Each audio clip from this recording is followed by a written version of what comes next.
Дойде ли си? Абе, жена, защо си ми поръчала толкова бутилки, бе? Късаха ми ръцете. Ама всичко съм взел.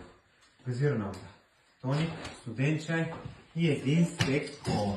Защо цял стек кола, бе, жена? Ама каква е тая кола? И как? Тя не е зиро. С момичетата не пием кола с захар. Искам кола без захар. Никога не ме слушаш, когато Добре, отивам пак до магазина. Баба ти едно време само взира пива. Я да видим сега какво си взел. Къде ми е диетичната кола? Какви са тия неща? В тази че няма 10 литра кола. Спокойно, жена. Взел съм ти машина да си правиш кола сама.